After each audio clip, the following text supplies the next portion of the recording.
কোরআনে যে অসংখ্য কাহিনী আছে সেগুলো থেকে যদি আলোচনা শুরু করা হয়, ঘন্টার পর ঘন্টা, দিনের পর দিন, বছরের পর বছর শেষ হয়ে যাবে, কিন্তু কোরআনের কাহিনীগুলো বলা কখনো শেষ হবে না। এগুলো বাদ দিয়ে আমরা কিভাবে পারি আমাদের নিজেদের মন গড়া, নিজেকে উপস্থাপন করার জন্য, নিজের আর্থিক সুযোগ সুবিধা পাওয়ার জন্য, নিজের সুযোগ সুবিধা বাড়ানোর জন্য মিথ্যে মন গড়া কাহিনীগুলো আমরা মাঝে মধ্যে শুনি। কথা বলেন ঠিক না? এটার বিপরীতে আল্লাহ তাআলা সূরা ইউসুফ নাজিল করে দিয়ে আমাদের ইউসুফ আলাইহিস সালামের জীবন থেকে আমাদেরকে মেসেজ দিচ্ছেন। এই বিষয়টা আমি নির্ধারণ করেছি এই কারণে, সম্প্রতি এই পৃথিবীর একজন শ্রেষ্ঠ আলেম যিনি স্বপ্ন দেখেছেন এবং স্বপ্ন দেখার কারণে হয়তোবা আজকে তিনি যুগের ইউসুফ হয়েছেন। কথা বলেন ঠিক না? ইউসুফের মতো স্বপ্ন দেখেছেন, স্বপ্ন দেখার অপরাধে যুগের ইউসুফ হয়েছে। এরকম যুগের ইউসুফ কষ্টের ভিতর আজকে সারা পৃথিবীতে আছে না নাই?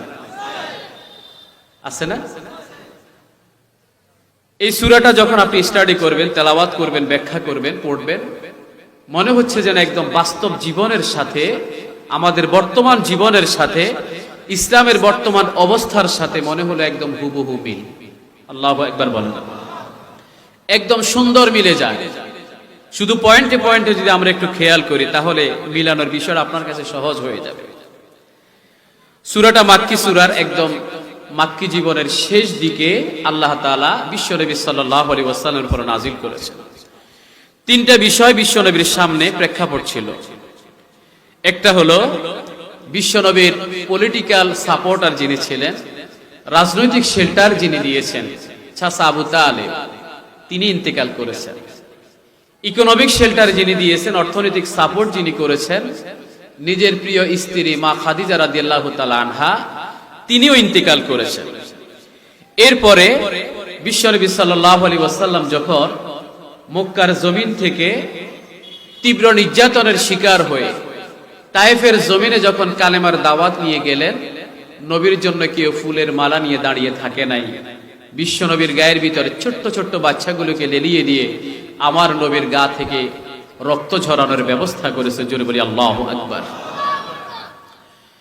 এই সূরাটা নাজিলের প্রেক্ষাপট হলো তিনটা। এক নাম্বার বিষয় হলো বিশ্বনবীর প্রিয় চাচা আবু তালেব ইন্তেকাল করলেন, বিশ্বনবীর প্রিয় স্ত্রী মা খাদিজা ইন্তেকাল করলেন। বিশ্বনবী যখন প্রকাশ্য কোরআনের বাণী প্রচার করা শুরু করলেন, যখন তায়েফের জমিনে কোরআনের বাণী প্রচার করা শুরু করলেন, ছোট্ট ছোট্ট বাচ্চাগুলোকে আমার নবীর পিছনে টেনে দেয়া হলো। নবীর গা থেকে রক্ত ছড়ায়, আমার নবী বিশ্বনবী মাথার পাগড়ি মোবারকটুকু খুলে সে রক্তগুলো পাগড়ির সাথে মোছেন এবং ওই এলাকার মানুষদেরকে দ্বীনের দাওয়াত দিতে থাকেন। এই অবস্থার ভিতরে হযরত যায়েদ বিশ্বনবীকে প্রশ্ন করলেন, ইয়া রাসূলুল্লাহ, আপনি কেন রক্তগুলো পাগড়ির সাথে মোছেন? সেগুলো কেন মাটির ভিতর আপনি পড়তে দেন না?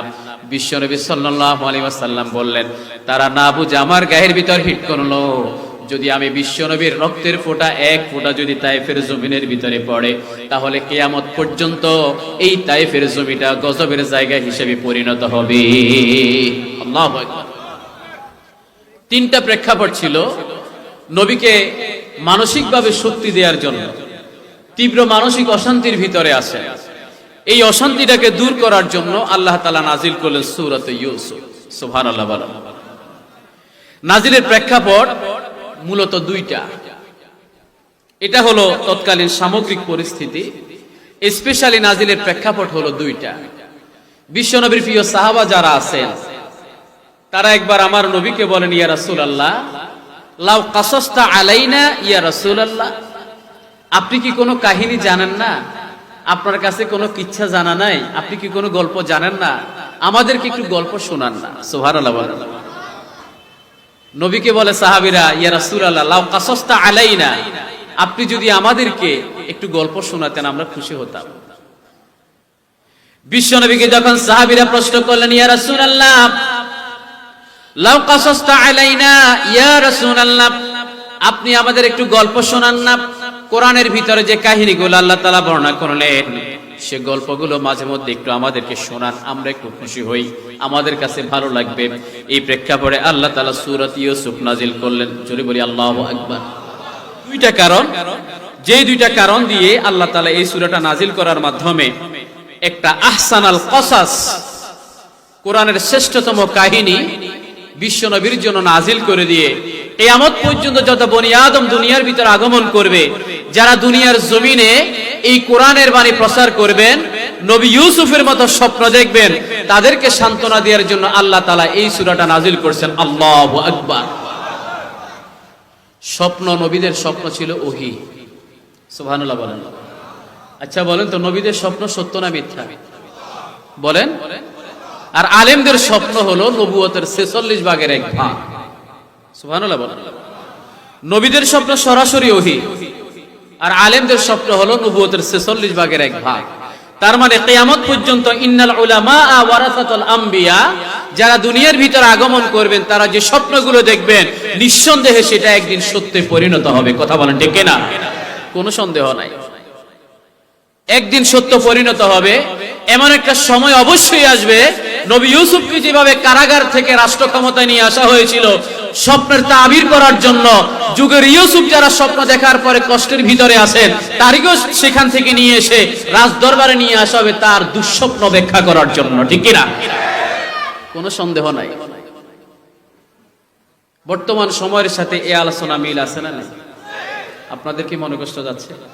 কথাগুলো ক্লিয়ার বোঝা যায়? প্রথম থেকে শেষ পর্যন্ত খেয়াল করতে হবে।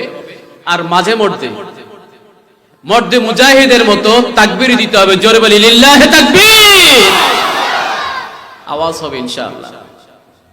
ওয়া রাব্বাকা ফাকাব্বির। কে বলছেন? জোরে বলেন। আল্লাহর কথা আমরা আমল করব না? এখন এই তাকবীর শোনার পরে যদি কারো মনে কষ্ট যায়, আমার কোনো আপত্তি আছে?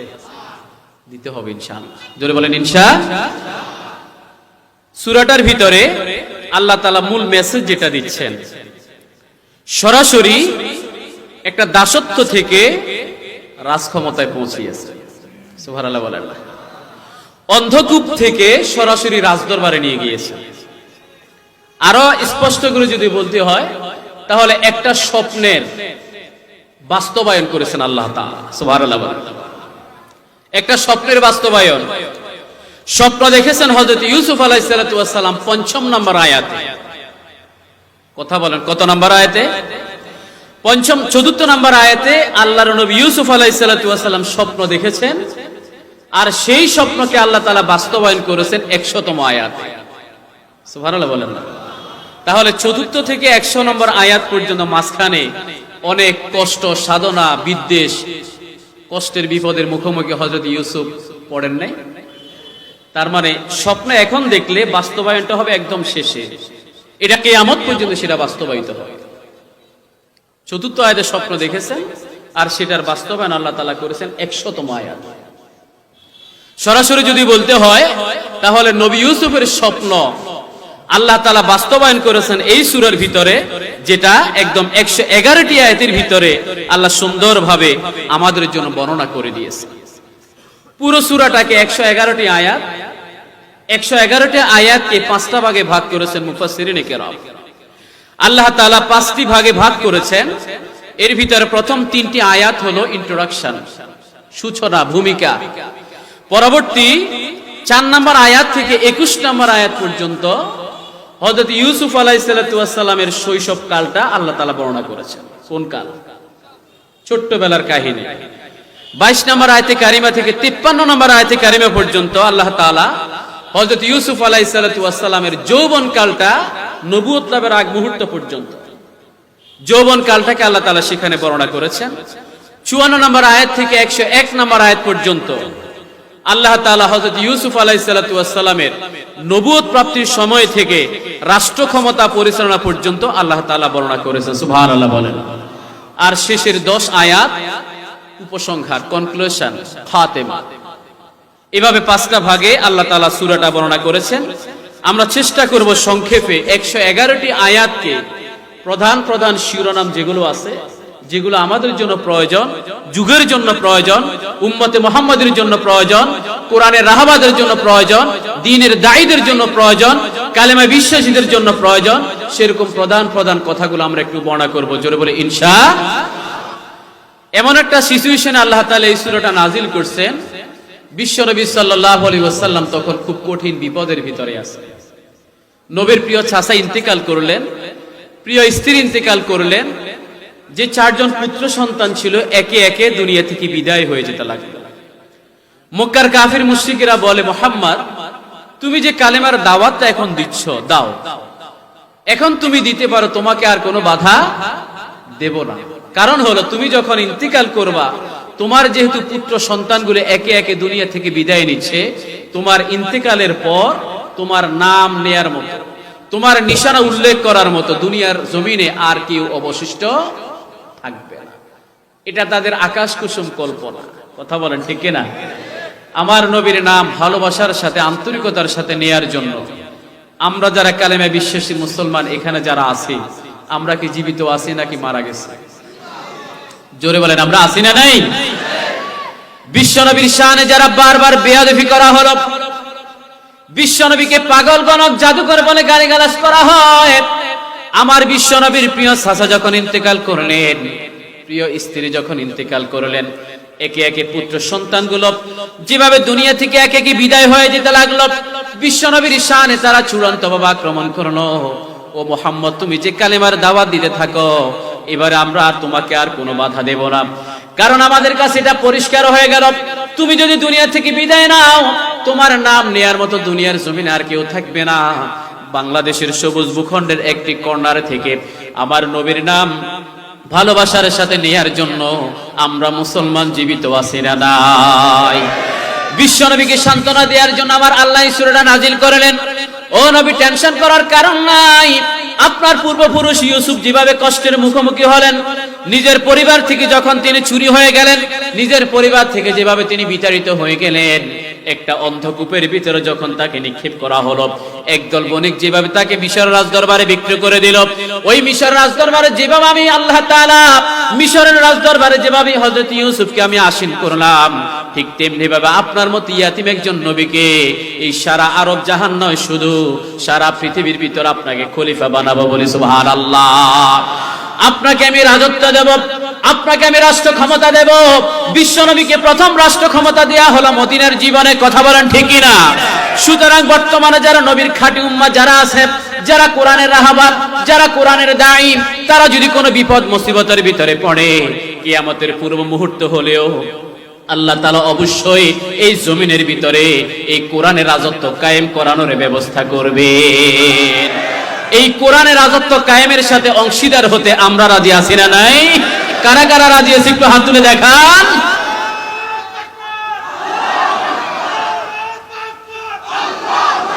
আলহামদুলিল্লাহ, হাত নামান। সম্মানিত ভাইরা, আল্লাহ তাআলা সূরা আল ইমরানের 26 নম্বর আয়াতের ভিতরে বলছেন, সমস্ত রাজত্বের ক্ষমতা কার হাতে? কথা বলেন না কেন, কার হাতে? এখন আমাদের মাঝে একটা শিরকি কথাবার্তা চালু আছে, জনগণই সকল ক্ষমতার উৎস, এরকম শব্দ আছে না? আসলে সকল ক্ষমতার উৎস একজন, তিনি চিল্লায় বলেন কে? আরেকটু দিলে বলেন কে? আল্লাহ তাআলা বলেন, কুলিল্লাহুম্মা মালিকাল মুলক তুতিল মুলকা মান তাশা ওয়া তানজিউল মুলকা মিম্মান তাশা। সমস্ত সার্বভৌমত্বের মালিক, সমস্ত রাজত্বের মালিক হলেন একজন, তিনি হলেন আল্লাহ। যাকে ইচ্ছে ক্ষমতা দেন, আবার যার কাছ থেকে ইচ্ছা তার কাছ থেকে কেড়ে নেন। যাকে ইচ্ছা আল্লাহ তাআলা সম্মানিত করেন, আর যাকে ইচ্ছা আল্লাহ তাআলা অসম্মানিত করেন। সকল ক্ষমতার ক্ষমতাসীন একজন, তিনি হলেন আমার আল্লাহ। সুতরাং আমাদের যাদের সামাজিকভাবে প্রভাব আছে, প্রতিপত্তি আছে, সুযোগ আছে, শক্তি আছে, পাওয়ার আছে, ক্ষমতা আছে, আমাদেরকে এটা মনে রাখতে হবে এই ক্ষমতাটাও দিয়েছেন আল্লাহ, আবার কেড়ে নেওয়ার ক্ষমতাও আমার আল্লাহর আছে না নাই? শর্ত হলো আল্লাহ তাআলা অসম্মানিত কখন করবেন? যখন আল্লাহ যেভাবে বলেছেন, রাসূল যেভাবে বলেছেন সেভাবে না চলে নিজেদের মন গড়া মতবাদের উপর যারা ইস্তেকামত থাকবে, তাদেরকে আল্লাহ তাআলা 10 বছর, 20 বছর, 30 বছর এরপরে ক্ষমতা তার হাত থেকে কেড়ে নেবেন কি নেবেন না? কথা বলেন, নেবেন কিনা বলেন? সে আল্লাহ এখনো আছে না নাই? যে আল্লাহ ইউসুফকে অন্ধকূপ থেকে রাজ ক্ষমতায় বসিয়েছেন, বিশ্বনবীকে মক্কার জমিন থেকে উদ্ধার করে মদিনায় ক্ষমতার ভিতরে বসিয়েছেন, সে আল্লাহ এখনো আছে না নাই? কিয়ামত পর্যন্ত থাকবেন কি থাকবেন না? এই সূরাটার ভিতরে মূলত আল্লাহ তাআলা সেটাই বর্ণনা করছেন। এমন একজন নবী সম্পর্কে, এমন একজন আমার রাসূল সম্পর্কে, একজন বান্দা সম্পর্কে আপনাকে মেসেজ দিই, যিনি অন্ধকূপের ভিতরে নিক্ষিপ্ত হয়েছেন, দুনিয়া থেকে তার জীবন চলে যাবে, কিন্তু আল্লাহ তাআলা সেই জায়গা থেকে যেভাবে উদ্ধার করে আজিজে মিসরের ঘরে গিয়ে পৌঁছাইলেন, সে আল্লাহ মুহাম্মদ আপনার টেনশন করার কোনো কারণ নাই। আহসানাল কসাস, একটি সুন্দর কাহিনী আপনার সামনে বর্ণনা করে আপনাকে শান্ত করছে, আপনার টেনশন করার কোনো কারণ নাই। নবী ইউসুফকে যেভাবে আমি সেভ করেছি, আপনি মুহাম্মদকেও আমি সেভাবে সেভ করব। সুবহানাল্লাহ বলেন। আবার কিয়ামত পর্যন্ত যারা আপনার অনুসারী হবে, উত্তরসূরি হবে, তাদেরকে এইভাবে ধাপে ধাপে আমি সেভ করার ব্যবস্থা করব। আল্লাহর কথা সত্য না মিথ্যা? আল্লাহর ওয়াদা সত্য না মিথ্যা? আল্লাহ তাআলা একটু ছাড় দেন, কিন্তু অরিজিনালি ছেড়ে দেন না। কথা বলেন ঠিক না বেঠিক? ছেড়ে কখনো দেবেন না, কারণ আল্লাহর ধরা হলো একবার, আর সেটাকে বলা হয় মূলা তোলা, বেগুন তোলা নয়। কি সেটা? একবার আল্লাহ যখন ধরবেন, একবার, বারবার ধরবেন না। আর আল্লাহর সেই পাগড়া থেকে বাঁচতে হলে এখন থেকে আল্লাহ যেভাবে বলেছেন, রাসূল যেভাবে বলেছেন, সেভাবে আমাদের চলা দরকার আছে না নাই? সুতরাং আমার ভাইরা, যে কথাটা আপনাদের মাঝে বলছিলাম, এই সূরার মূল সেন্ট্রাল থিংস হলো হযরত ইউসুফ আলাইহিস সালাতু ওয়াস সালাম একটা স্বপ্ন দেখলেন। সেই স্বপ্নকে মূলত আল্লাহ তাআলা বাস্তবায়ন করলেন। কি স্বপ্ন দেখলেন আমার ইউসুফ আলাইহিস সালাতু ওয়াস সালাম? এই সূরার ৪ নম্বর আয়াতের ভিতরে আল্লাহ রাব্বুল আলামিন ঘোষণা করলেন, ওয়া ইয ক্বালা ইউসুফু লিআবিহি ইয়া আবাতি ইন্নী রাআইতু আহাদা আশারা কাওকাবান ওয়াশ-শামসা ওয়াল কমার। জোরে বলি আল্লাহু আকবার। আব্বা জানের উদ্দেশ্যে ইউসুফ বর্ণনা করলেন, ও আমার আব্বা জান, আমি স্বপ্ন দেখলাম আসমানের 11টি তারকা আমাকে সিজদা করে এবং তাদের সাথে সিজদা করে চন্দ্র এবং সূর্য। জোরে বলি আল্লাহু আকবার। আকাশের 11টি তারকা সিজদা করে, তাদের সাথে সিজদা করে কারা? সূর্য এবং চন্দ্র। বাবা ইয়াকুব আলাইহিস সালাতু ওয়াস সালাম তো নবী, ঠিক কিনা বলেন? তিনি বুঝতে পারলেন যে আমার ছেলে কি স্বপ্ন দেখেছে, কারণ আমার ইউসুফ ভবিষ্যতের নবী। সুবহানাল্লাহ বলেন না? এই যে একটা সম্ভ্রান্ত পরিবার ইউসুফ আলাইহিস সালাতু ওয়াস সালাম জন্মগ্রহণ করলেন, যে নবী সম্পর্কে আমার বিশ্বনবী মুহাম্মদ রাসূলুল্লাহ সাল্লাল্লাহু আলাইহি ওয়াসাল্লাম বলছেন, আল কারীম ইবনুল কারীম ইবনুল কারীম ইবনুল কারীম। আল্লাহু আকবার। মানে আমার একটা সম্ভ্রান্ত পরিবার ইউসুফ জন্মগ্রহণ করেছেন, যিনি নিজে নবী, তার বাবা নবী, তার দাদা নবী, আবার দাদার বাবাও নবী। সুবহানাল্লাহ। ইউসুফের পিতা ইয়াকুব, ইয়াকুবের পিতা ইসহাক, ইসহাকের বাবা ইব্রাহিম আলাইহিস সালাম। আল কারীম ইবনুল কারীম ইবনুল কারীম ইবনুল কারীম, মানে সম্মানিতর ঘরে সম্মানিত, তার বাবা সম্মানিত, তার বাবা সম্মানিত। ইউসুফ, ইয়াকুব, ইসহাক এবং ইব্রাহিম ও খলিলুল্লাহ আলাইহিস সালাতু ওয়াস সালাম, এই বংশধারার ভিতরে হযরত ইউসুফ আগমন করবেন ভবিষ্যতের নবী, সেটা বাবা ইয়াকুব আলাইহিস সালাতু ওয়াস সালাম বুঝতে পেরেছেন বলেই স্পষ্ট ভাষায় বলে দিলেন, ক্বালা ইয়া বুনাইয়া, হে আমার সন্তান, লা তাকসুস রুইয়াকা, তোমার স্বপ্নের কথা বর্ণনা করো না, আলা ইখওয়াতিক, তোমার ভাইদের কাছে। আল্লাহু আকবার। ইয়া বুনাইয়া, ও আমার সন্তান, লা তাকসুস রুইয়াকা আলা ইখওয়াতিক, তুমি তোমার ভাইদের কাছে তোমার স্বপ্নের কথা বর্ণনা করো না। ফায়াকিদু লাকা কাইদা, কারণ তারা যে ষড়যন্ত্র করবে, তারা বিভিন্ন ধরনের সিদ্ধান্ত নেবে তোমাকে ধ্বংস করার জন্য। ইন্না শাইতানা লিল ইনসানি আদুউম মুবিন, আল্লাহ তাআলা ঘোষণা করলেন, শয়তান হলো মানুষের প্রকাশ্য শত্রু। কথা বলেন ঠিক না বেঠিক? হযরত ইউসুফ আলাইহিস সালাতু ওয়াস সালামের ভাইরা বাবার কাছ থেকে ভাইকে নিয়ে যায়, যখন তাকে মেরে ফেলার জন্য উপক্রম করে, কিভাবে মারবে সেটার জন্য তারা পরিকল্পনা করে। ঠিক সেই অবস্থার ভিতরে মানুষের চেহারা নিয়ে শয়তান এসে তাদেরকে কুমন্ত্রণা দেয়, একদম সহজ কথা, তোমার বাবা যেটা বলেছেন সেটাকেই বাস্তবায়ন করো। জোরে বলি নাউজুবিল্লাহ। বাবা বলেছিলেন, বাবার কাছে যখন চায়, আব্বা জান ইউসুফকে আমাদের সাথে খেলতে দেন। বাবা তখন আশঙ্কা করেছিল, তোমাদের সাথে যখন আমার ছোট্ট ছেলেটা তোমাদের সাথে যখন যাবে, তোমরা হয়তো খেলাধুলার ভিতরে ব্যস্ত থাকবা, ইউসুফের দিকে তোমাদের কোনো খবর থাকবে না। যদি জঙ্গলের কোনো বাঘ এসে আমার সন্তানকে খেয়ে ফেলে, তখন আমি আমার সন্তানকে হারাবো। এই কথাটা শয়তান জানে বলেই মানুষের চেহারা নিয়ে, একজন ভাইয়ের চেহারা নিয়ে তখন আরেক ভাইকে বলে, বাবা যেটা বলেছেন বাঘে খেয়ে ফেলবে, এই কথাটাই আমরা বাবার কাছে গিয়ে বলবো। কিছুদিন বাবা কান্নাকাটি করে সন্তানকে ভুলে যাবে। জোরে বলি আল্লাহু আকবার। একটা কূপের ভিতরে ফেলে দেয়া হলো। ভাই একজন পরামর্শ দেয়, তাকে সরাসরি হত্যা না করে কূপের ভিতরে ফেলে দাও। যদি মারা যায় তো মারা গেল, যদি কোনো ব্যক্তি তাকে উদ্ধার করে তাহলে অন্য কোনো দেশে চলে যাবে, আমাদের চোখের সামনে আর থাকবে না। তাহলে বাবার আদর, মহব্বত, ভালোবাসা যা কিছু পাওয়ার সব কিছু আমরা পাবো। এই জন্য তার কথা ধরে কূপের ভিতরে নিক্ষিপ্ত করে দেয়া হয়। বাবার কাছে গিয়ে রক্তমাখা একটা শার্ট বাবার কাছে নিয়ে যাওয়া হলো। বাবাকে গিয়ে বলে, বাবা যে আশঙ্কাটা আপনি আমাদের কাছে আগেও করেছেন সে আশঙ্কাটাই সত্যে পরিণত হয়। আপনার সন্তান ইউসুফ বাঘে খেয়ে ফেলেছে। এই দেখেন রক্তমাখা জামা। জোরে বলি নাউজুবিল্লাহ। রক্তমাখা জামা বাবাকে দেয়। একটা পশু জবাই করে রক্ত লাগিয়ে বাবাকে দিয়ে দেয়। বাবা তো বুঝতে পেরেছেন আমার ছেলে ভবিষ্যতের নবী, সেই নবীকে এই বাচ্চাগুলো হত্যা করার কোনো ক্ষমতা আছে? কোনো ক্ষমতা নাই। কিন্তু বাবা ধৈর্য ধরেছেন, সহ্য করেছেন। তিনি অপেক্ষা করবেন একটা পরিণত বয়সে নিঃসন্দেহে তার সন্তান তার বুকের ভিতর আবার আসবে ইনশাআল্লাহ বলেন। বাবা সেটা জানে। ইউসুফ আলাইহিস সালাতু ওয়াস সালামকে যখন কূপের ভিতরে নিক্ষিপ্ত করে দেয়া হলো, সেই পথ দিয়ে যাচ্ছিলেন কিছু বণিক দল। তাদের ভিতরে একজন ব্যক্তি তাকে যখন পেল, অন্যদের কাছে লুকিয়ে ফেললো। সে বলে, আমি যদি এত সুন্দর একটি বালককে যদি সবার কাছে দিয়ে দেই তাহলে যেই টাকা দিয়ে বিক্রি করব সেটা ভাগ হয়ে যাবে, আমি একাই ভোগ করবে, একাই বিক্রি করব। এই কথা মনে করে সে লুকিয়ে রাখলো আমাদের ইউসুফ আলাইহিস সালাতু ওয়াস সালামকে। এই ফাঁকে ইউসুফের ভাইরা এই সব ভাইটা কোথায় যায়, কোন দিকে যায় সেটা পিছনে পিছনে খবর নেওয়ার চেষ্টা করে। একজন ভাই দেখলো তাকে কূপ থেকে একদল বণিক দল তাকে উঠিয়ে নিয়ে যায়। তখন তাদের কাছে গিয়ে ধরে যে আমাদের ভাই কূপের ভিতরে হারিয়ে ফেলেছি আমরা, আমাদের ভাইকে ফেরত দাও। তখন সেই ভাইকে বুঝিয়ে সুজিয়ে কিছু টাকা পয়সা দিয়ে বিদায় করে দিয়ে তারা সবার কাছে ধরা খেয়ে তখন আজিজে মিসরের কাছে হযরত ইউসুফকে বিক্রি করে দেয়। জোরে বলি নাউজুবিল্লাহ। আল্লাহর নবীকে বিক্রি করে দেয়া। বাজারে যাওয়ার পরে বিক্রি করার জন্য আমার ভাইরা, আমার ইউসুফ আলাইহিস সালাতু ওয়াস সালাম এত বেশি সুন্দর, একদম সুস্থ চেহারার একজন বালককে যখন মানুষেরা দেখলো, কাড়াকাড়ি শুরু হয়ে যায়, কে কার আগে বেশি দাম দিয়ে কিনে ফেলবে। জোরে বলি আল্লাহু আকবার। আমার নবী ইউসুফ আলাইহিস সালাতু ওয়াস সালাম সুন্দর আছেন না নাই? কেমন সুন্দর! বিশ্বনবী সাল্লাল্লাহু আলাইহি ওয়াসাল্লাম ঘোষণা করেন যে নবী ইউসুফের সৌন্দর্যটা কেমন। সারা পৃথিবীর সমস্ত সৌন্দর্যকে যদি দুই ভাগ করা হয়, তার ভিতরে এক ভাগ হলো হযরত ইউসুফ এবং তার আম্মা জানকে আল্লাহ তাআলা দান করেছেন। বলি সুবহানাল্লাহ।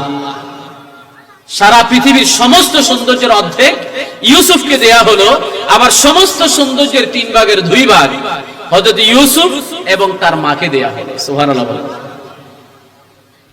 বাজারে বিক্রি করার সময় কাড়াকাড়ি লেগে যায়, কে কত টাকা দাম দিয়ে ইউসুফকে কিনতে পারে।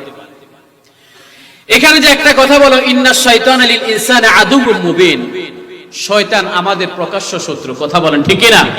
আল্লাহ তাআলা কোরআনে স্পষ্ট বলে দিয়েছেন, সুম্মা লাআতিয়ান্নাহুম মিন বাইনি আইদিহিম ওয়া মিন খালফিহিম ওয়া আন আইমানিহিম ওয়া আন শামাইলিহিম ওয়া লা তাজিদু আকসারাহুম শাকিরিন। শয়তান চ্যালেঞ্জ করলো, আমি মানুষের সামনে, পেছনে, ডানে বামে চতুর্দিক থেকে কুমন্ত্রণা দেব। তাদের অধিকাংশকে আপনি দেখবেন নাশুকরিয়া বান্দা। শয়তান আমাদের চতুর্পাশে আছে না নাই? মানুষ শয়তান আছে না নাই? জোরে বলেন আছে না নাই? প্রতিনিয়ত মানুষদেরকে কুমন্ত্রণা দিচ্ছে, বিপদগামী করছে।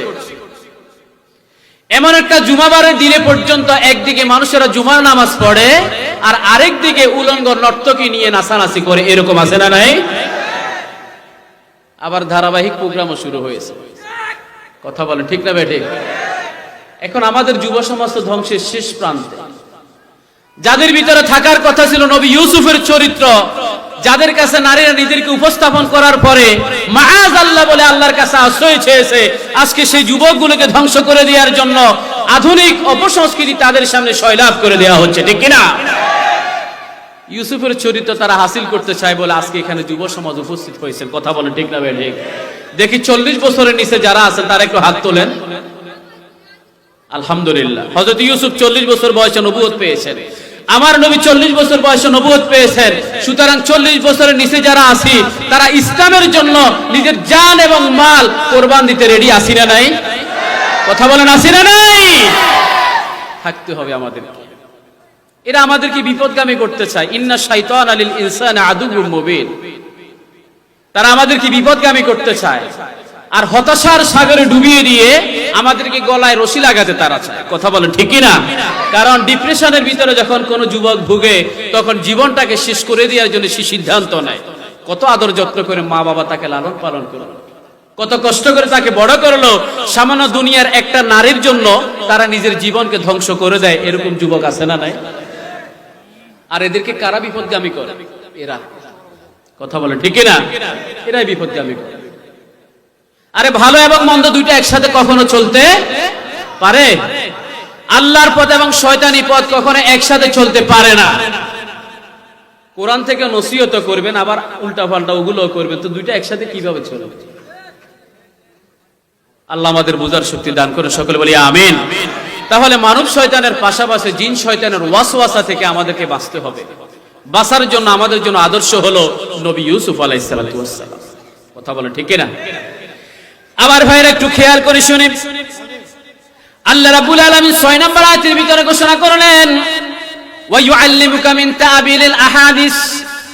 ও নবী ইউসুফ আলাইহিস সালাম, আমি আপনাকে স্বপ্নের তাবির করার সক্ষমতা দান করেছি, আপনাকে স্বপ্নের ব্যাখ্যা করার সুযোগ আমি দিয়েছি, স্বপ্নের ব্যাখ্যা করার শক্তি এবং জ্ঞান আমি আপনাকে দান করেছি। বলি সুবহানাল্লাহ।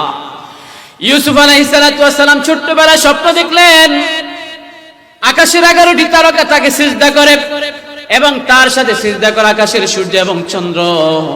সেরকম স্বপ্ন দুনিয়ার জমিনে আরো অনেক নবী দেখেছেন। এর ভিতরে হযরত ইসমাঈল আলাইহিস সালাম। কথা বলেন ঠিক কিনা? তিনি স্বপ্ন দেখলেন, তার বাবা স্বপ্ন দেখলেন ইব্রাহিম আলাইহিস সালাম। ইয়া বুনাইয়া ইন্নী আরা ফিল মানাম আন্নী আযবাহুকা ফানজুর মাযা তারা। ও আমার সন্তান, গতকাল রাতে আমি স্বপ্ন দেখলাম আমি তোমাকে জবেহ করছি। হযরত ইব্রাহিম স্বপ্ন দেখেন, সন্তানকে বলেন আমি গতকাল রজনীতে স্বপ্ন দেখলাম আমি তোমাকে জবেহ করে, এখন তোমার মতামত কি? ভবিষ্যতের নবী হযরত ইউসুফ বললেন, ও আমার আব্বাজান, ইফআল মা তুমার। আল্লাহ রাব্বুল আলামিন আপনাকে যা নির্দেশনা দিলেন আপনি সেটা বাস্তবায়ন করেন। জোরে বলি আল্লাহু আকবার। সাতাজিদুনি ইনশাআল্লাহু মিনাস সাবিরিন। এই স্বপ্ন বাস্তবায়ন যখন আপনি করবেন তখন আপনি আমাকে অবশ্যই ধৈর্যশীলদের কাতারের ভিতরে পাবেন। সুবহানাল্লাহ। ইব্রাহিম আলাইহিস সালাম স্বপ্ন দেখেছেন, ঠিক একই রকম স্বপ্ন দেখেছেন হযরত ইউসুফ আলাইহিস সালাম। আকাশের 11টি তারকা সূর্য এবং চন্দ্র আমাকে সিজদা করে। রাআইতুহুম লি সাজিদিন। বাবা বললেন, ইয়া বুনাইয়া লা তাকসুস রুইয়াকা আলা ইখওয়াতিক। তুমি তোমার ভাইদের কাছে স্বপ্নের কথা বর্ণনা করো না। ফায়াকিদু লাকা কাইদা। তারা ষড়যন্ত্র করবে। ইন্না শাইতানা লিল ইনসানি আদুউম মুবিন। শয়তান আমাদের জন্য প্রকাশ্য শত্রু। বলে দিয়েছেন কে? আরেকটু জোরে বলেন কে? তাহলে শয়তানের চক্রান্ত থেকে বাঁচার জন্য আমাদের একটু চেষ্টা করা দরকার আছে না নাই? কথা বলেন আছে না নাই? সম্মানিত ভাইরা, হযরত ইউসুফ আলাইহিস সালামকে ভাইরা ষড়যন্ত্র করে কূপের ভিতরে নিক্ষেপ করলো। আল্লাহ তাআলার সিদ্ধান্ত হলো এই কূপ থেকে তাকে তুলে মিশরের রাজদরবারের ভিতরে বসাবেন। সেটার ব্যবস্থা বণিকদের মাধ্যমে প্রথম করলেন। বণিকেরা সেই ইউসুফকে পেয়ে মিশরের আজিজে মিশরের কাছে তাকে বিক্রি করে দিয়েছে। আজিজে মিশরে গিয়ে সেই সন্তানকে হযরত ইউসুফ আলাইহিস সালামকে তার স্ত্রীর কাছে অর্পণ করলেন। জুলাইখার কাছে অর্পণ করার পরে বললেন, এই সন্তানকে তুমি একটু লালন পালন করো, ভবিষ্যতে হয়তো বা এই সন্তান আমাদের কোনো কাজে লাগতে পারে। সুবহানাল্লাহ বলেন। এই সন্তান ভবিষ্যতে হয়তো আমাদের কোনো কাজে লাগতে পারে, এটাকে তুমি লালন পালন করো। টোটাল সূরার ভিতরে আল্লাহ তাআলা 3টা স্বপ্নের কথা বর্ণনা করেছেন। জোরে বলেন কয়টা? একটা হলো ইউসুফ নিজে দেখেছেন, আর আরেকটা হলো তাকে যখন জেলখানার ভিতরে নিয়ে যাওয়া হলো সেই জেলখানার ভিতরে 2জন যুবক স্বপ্ন দেখেছে। আর আরেকটা স্বপ্ন আল্লাহ তাআলা দেখাইছেন মিশরের তৎকালীন প্রেসিডেন্ট যিনি আছেন তার স্বপ্ন। 3টা স্বপ্ন আল্লাহ তাআলা বর্ণনা করেছেন এই সূরার ভিতরে। আমরা ধাপে ধাপে সেই ব্যাখ্যার ভিতরে আমরা একটু যাই। দেখেন জুলাইখার ঘরে যখন হযরত ইউসুফ আলাইহিস সালাতু ওয়াস সালামকে অর্পণ করা হলো, জুলাইখা এত সুন্দর একটি সুস্থি বালক পেয়ে খুব বেশি খুশি, নিজের সন্তানের মতো লালন পালন করা শুরু করলেন। সুবহানাল্লাহ বলেন। একদম নিজের সন্তানের মতো যখন লালন পালন করা শুরু করলেন, আস্তে আস্তে ইউসুফ আলাইহিস সালাতু ওয়াস সালাম সেই ঘরের ভিতরে বড় হতে লাগলেন। একটা পরিণত বয়সে যখন একদম যৌবনকাল, এই বয়সে যখন তিনি পৌঁছলেন, আস্তে আস্তে আগুনের কাছে আসলে মোমবাতি গলে কি গলে না? কথা বলেন, গলে কি গলে না?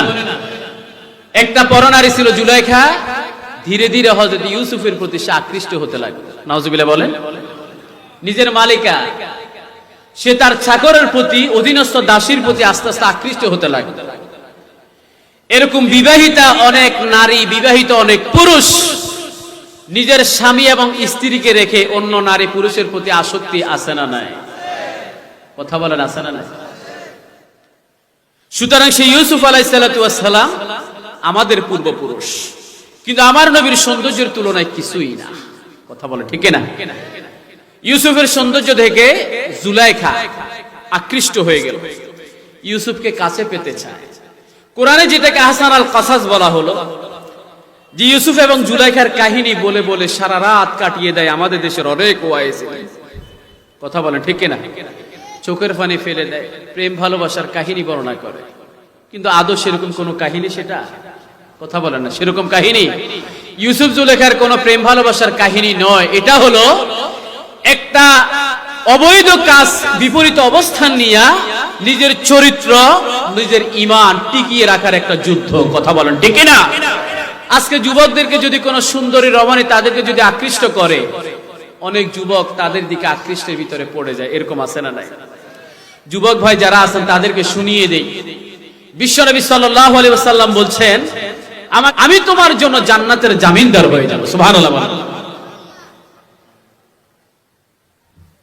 আমাকে দুইটা জিনিসের জামিন দাও, আর আমি তোমার জান্নাতের জামিনদার হয়ে যাব। এক নাম্বার হলো দুই ঠোঁটের মাঝখানে জিহ্বা। এই জিহ্বা দ্বারা গীবত, শিকায়ত, পরনিন্দা, পরচর্চা আছে না নাই? চা দোকানের ভিতরে বসে বসে একে অপরের গীবত করে, এরকম আছে না নাই? আর শুরু করার সময় একদম জায়েজ পন্থায় শুরু করে, তাওবা তাওবা, আল্লাহ মাফ করো, বললে গীবত হবে, না বলে পারতেছি না, দেখেছো এই বেটা এটা কি করলো, এরকম আছে না নাই? একদম জায়েজ পন্থায় শুরু করে। এই মুখটা হলো যত নষ্টের মূল। কথা বলে, ঠিক না? এটাকে যদি খারাপ পথে ব্যবহার করে তাহলে সেটা খারাপ। নবী বলছেন, আমাকে দুইটা জিনিসের জামিনদার হয়ে যাও, আমি তোমার জন্য জান্নাতের জামিনদার হয়ে যাব। একটা হলো দুই ঠোঁটের মধ্যবর্তী জায়গা, আর আরেকটা হলো দুই পায়ের মধ্যবর্তী জায়গা, মানেই হলো লজ্জাস্থান। সুবহানাল্লাহ। যুবক ভাইরা, মোবাইলের অপর প্রান্তে 8 বছরের বালিকা নাকি 80 বছরের বৃদ্ধা, অনেক যুবক সেটা আইডেন্টিফাই করার চিন্তাও করে না, নারী কণ্ঠ পেলেই হলো, এরকম আছে না নাই? আছে না নাই বলেন? নারী কণ্ঠ পেলেই হলো, তার সাথে নরম সুরে কথাবার্তা বলে থাকে। আবার কিছু মহিলাও আছে যুবকদেরকে ধ্বংস করার জন্য এরকম কোমল সুরে কথা বলে। কথা বলেন, ঠিক না? অথচ নবীর স্পষ্ট নির্দেশনা হলো, নারী যখন পর পুরুষের সাথে কথা বলবে, কোনো নরম সুরে কথা বলবে না, কর্কশ সুরে কথা বলবে। কথা বলেন, ঠিক না? ঠিক। একদম ধমক